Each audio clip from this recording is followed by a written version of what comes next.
Hey family, I want to tell you about a new book written by John Almo and Patty Almo. It's called Introduction to Twi for American Diasporas.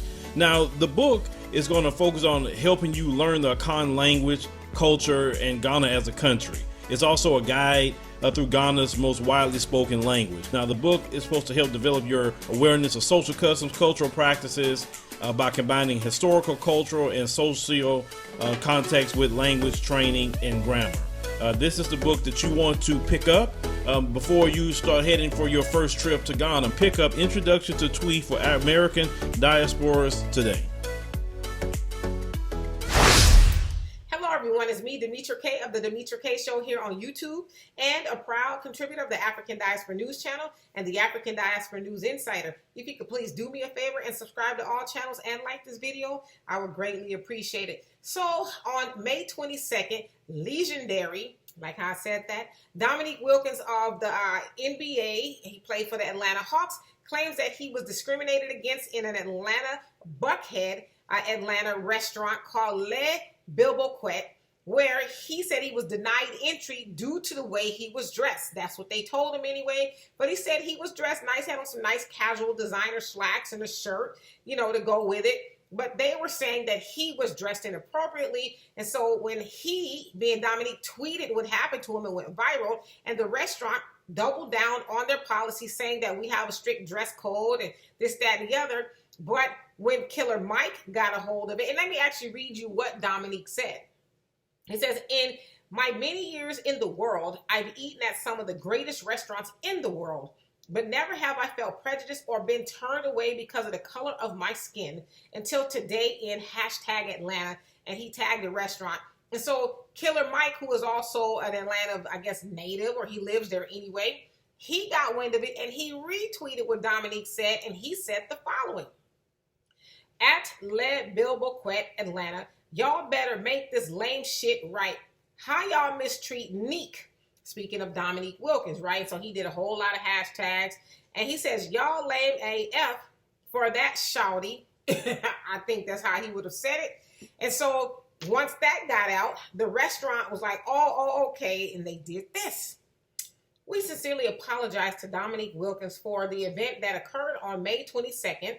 No patron of our restaurant should be made to feel unwelcome or less than, and for that, we are deeply sorry. It was never our intention to make Mr. Wilkins or anyone else, for that matter, feel that way at our restaurant. So I guess they got a little scared because Killer Mike was, claiming or calling for a boycott. And I'm like, I am so tired of these highfalutin Negroes wanting, because it sounds like a highfalutin restaurant, right? It don't sound like no Whataburger or anything like that. I get tired of them, trying to set the course and the pace for everything. Well, we gonna boycott unless you make it right by one of our fellow income tax bracket, buddies. Because to me, that's what that's about, right? So we supposed to boycott this restaurant. And I went on their website. It's owned by white people, ran by white people working there. So it's like, what do you expect? So you're going to force them to apologize, and then you want to go in there and eat after they've apologized. Aren't you a bit concerned of what they may do to your food? Clearly, they don't want black people there, especially Dominique Wilkins, who I think most people would recognize, right? So if they don't want his black ass there, why do you think they want your black ass there? To me, it sounds better if Killer Mike would say, hey, stay out of all of their restaurants. Go to all of our restaurants where you know you're wanted, and also where you know it's going to be some seasoning on the food. I'm just saying, stop trying to force white people and whoever else in their establishments to accept black people. That's why we are where we are today, due to the whole false idea of civil rights, thinking that's if we could just live next door to you, then we will be equal. Well, that hasn't panned out yet. In fact, black people have been worse off. And so if Killer Mike, if you see this, please stop the nonsense, okay? Dominique has got all the means in the world to go eat wherever he wants. He doesn't have to force his black self into a white restaurant that clearly doesn't want him there. All right? So for more insightful commentary, please subscribe to this channel and my channel, The Demetra Kaye Show, here on YouTube. Peace. In search of a financial opportunity to pay off student loans, a young Black American woman moves to South Korea to work. As the author, Bootsy W. recalls culture shock and fun adventures in a country far from home.